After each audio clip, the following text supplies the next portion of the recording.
Case था, उसमें क्या हुआ था मैं पूरा तो नहीं बताऊँगा। हुँ।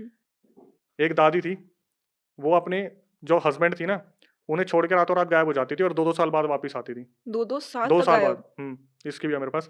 पूरी स्टोरी कुछ अलग है, हुँ, बट उसका छोटा-सा पार्ट मैं और 2 साल बाद वापस आती थी, गायब हुँ। और 2 साल बाद। दादाजी ने एक बार बोला कि मैं तेरे बिना नहीं रह सकता, अगर तू मुझे छोड़ के चली गई, तो मैं मर जाऊँगा। उसी रात फिर चली गई, वो मर गए दादाजी। जब वापस आई, उन पे हुँ, चेक करवाया गया, तो जब वो होश में आई, एक्चुअली में वो होश में रहती ही नहीं थी, तो वो बोलती थी, "मैं कहाँ जाती हूँ, क्या करती हूँ, मुझे पता ही नहीं है।" हुँ।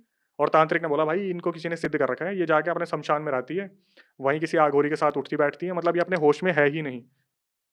Oh my God! तो ये जो जिन का कॉन्सेप्ट होता है, ये रियल होता या नहीं होता? कि जैसे पुराने टाइम से हम सुनते हुए आए हैं ना कि जिन विशेस ग्रांट करते थे, बट एक बहुत ट्विस्टेड वे में ग्रांट करते थे कि वो आपको आप जो आप चाहिए, वो दे तो ज़रूर देंगे, बट एक किसी एक कैविएट के साथ। कोई भी फ्री में कुछ नहीं देता।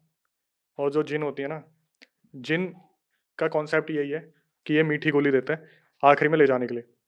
शुरू में ये आपको उस रूप में मिलेगा, जहाँ पर कितनी बार ये एंटिटीज़ अपने आप को बताती है कि हम देवी-देवता हैं, हमारी पूजा करो। हुँ, एक इंसिडेंट आया था, मुझे एक्चुअल में लोकेशन याद नहीं आ रही, पता नहीं मैंने कवर भी किया है, नहीं क पता नहीं किया है शायद, हाँ, किया है मैंने। 2 भाई थे उसमें, 2 या 3 भाई थे। बड़ा वाला लड़का जो था, एक दिन अपनी ऑफ़िस जाता है, तो जाते टाइम उसका एक्सीडेंट उससे एक्सीडेंट हुआ था या उसका पता नहीं, थोड़ा-सा मुझे याद हुँ, करने दो।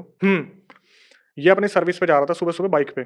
तो बाइक पे जाते टाइम क्या हुआ, जिस रोड से ये जा रहा था, जैसे 2 लेन होती है, बीच में डिवाइडर होता है, तो एक औरत आ रही थी, हाथ में कुछ टोकरी लेके सामान लेके। तो जिस साइड से वो जा रही थी, एकदम से उसने देखा फुल स्पीड से ट्रक आ रहा है, हुँ, तो ये पीछे भागी डिवाइडर से और हुँ, सीधा जाके उस औरत से टकराई और इसका एक्सीडेंट हो गया, जिसकी वजह से वो औरत वहीं पे खत्म हो गई उसी रोड पे, ठीक है? फिर एग्ज़ैक्ट उसका केस चलता रहा, इस लेकिन ये बंदा फ्री हो गया क्योंकि इसकी गलती थी नहीं। 1 साल बाद उसी लोकेशन पे ये जो आदमी था, ये बाइक लेके जा रहा था अपनी और ये कोई सर्विस सिक्योरिटी गार्ड था, क्या था मुझे याद नहीं आ रहा, इसने पीछे गन टाँग रखी थी। एक तरफ से वो जो होते हैं ना ट्रक जो बहुत कैरी कर रहे होते हैं सामान, हुँ, शायद हुँ, उसमें चारा था, जो चारा होता है, हुँ। तो ये बाइक ओवरटेक करने की कोशिश करता है और एकदम से उसकी बंदूक जो है, वो उसकी फँस जाती है नली। ये इतना गंदा घसीटता है, फॉर्च्यूनर गाड़ी से कुचलती हुई निकल जाती है।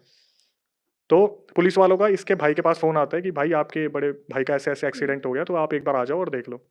ये उसी टाइम हुआ, उसी टाइम जब वो औरत गई थी और उसके 1 साल बाद उसी टाइम जब ये इंसान गए, ठीक है? ये अपने घर पे आता है और सारी चीज़ें बता देता है, ऐसे-ऐसे हुआ है। उस हुँ, दिन से इनके घर में एक्टिविटीज़ होनी स्टार्ट हो जाती हैं कि जैसे घर में सामान इधर-उधर हो रहा है हुँ, या फिर महसूस हो रहा है, इनके साथ ऐसा होना शुरू हो गया कि सबका दिमाग घुमा दिया। हुँ, इसकी जो वाइफ़ है बताने वाले की, वो बोल रहा है भाई कि मेरी वाइफ़ मेरे ऊपर इल्ज़ाम लगाती है कि मेरी और मेरी छोटी बेटी के रिलेशन है, गलत तरीके से। हुँ, मेरी वाइफ़ मेरी सुनती ही नहीं है, अच्छा खासा परिवार चलते हुए पता नहीं क्या हो गया। हुँ,